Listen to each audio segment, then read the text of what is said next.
And finally, after some delay, there is the inside of the back of the guitar, all carved out on the Bedrail CNC Router.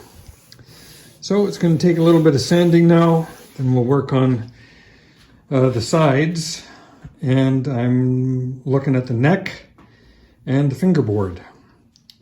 The fingerboard, I'm going to use some Wenge, very dark and dense hardwood.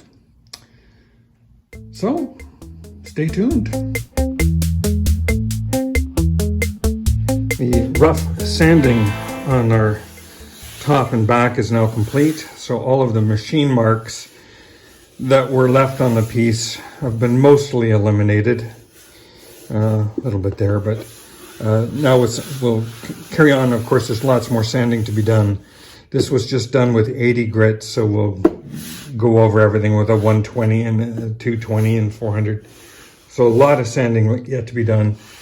On our face, I had a gouge cut in here by mistake, you may recall, but that sanded out nicely, so it's actually a little bit thinner on the edge, which is kind of what I want. I'll go around the whole edge and I'll be thinning it out a little bit around the edges, just to hopefully improve some of the resonance. But overall, when I take the piece and I just tap it like that,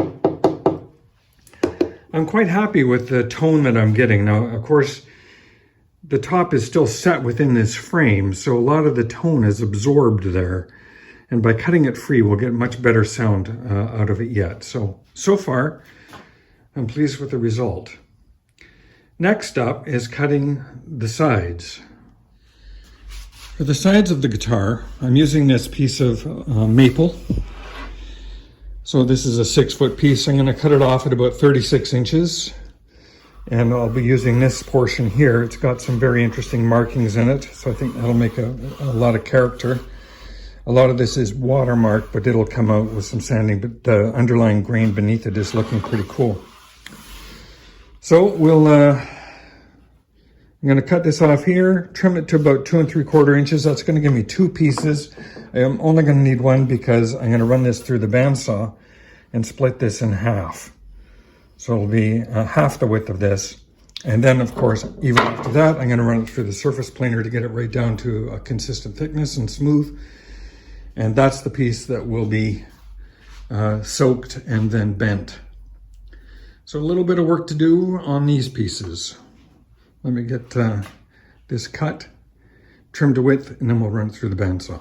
Okay, piece has been cut to length, ripped in half so I get 2 pieces. And then I've just used a pencil and my finger just to kind of mark a center line all down this piece. I'll take this over to the bandsaw now and we'll rip that to make 2 thin strips.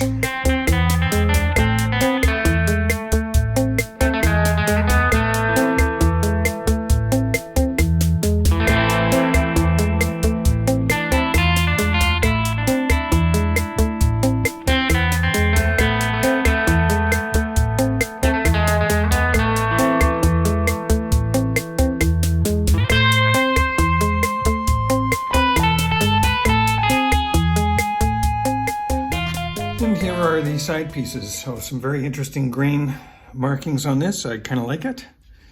Did get a little thin in one spot here, well, a couple spots, but like I say, this is going to go through the surface planer a few times to thin it out quite a bit.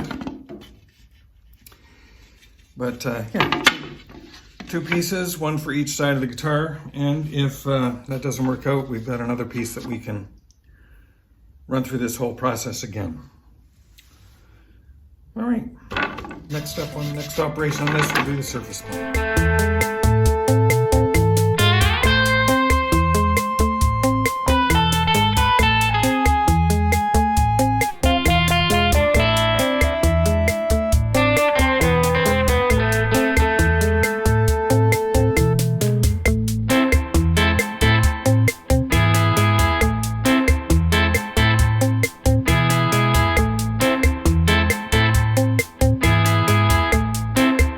I've taken this piece about as far as I can go on the surface planer, so that's down to just a little over 1/8 of an inch.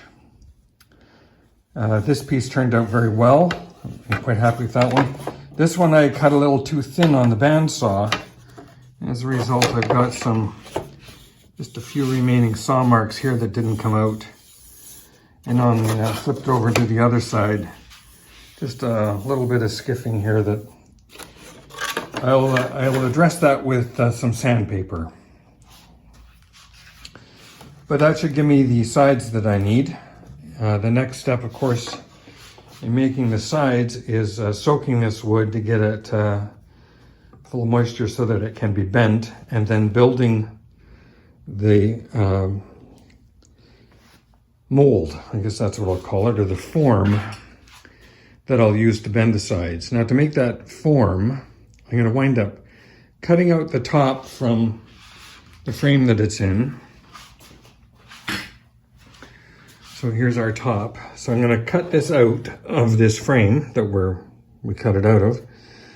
And that'll give me the exact dimension of the top. I'll trace that around, going over half of it, trace half of it around to make the form, or the buck. So a little bit more work to happen here yet. I'll come back when I'm starting to work on the form. We'll make that a separate video. So again, thank you very much for watching. I appreciate you sticking around, seeing how this is turning out. I'm very happy with how that little ridge there sanded out. I'll put a link up here, or superimpose an image here so you can see what I started with and what we wound up with. But overall, very happy with how that turned out. Again, thank you very much for watching. Please like and subscribe. I'll see you on the next video.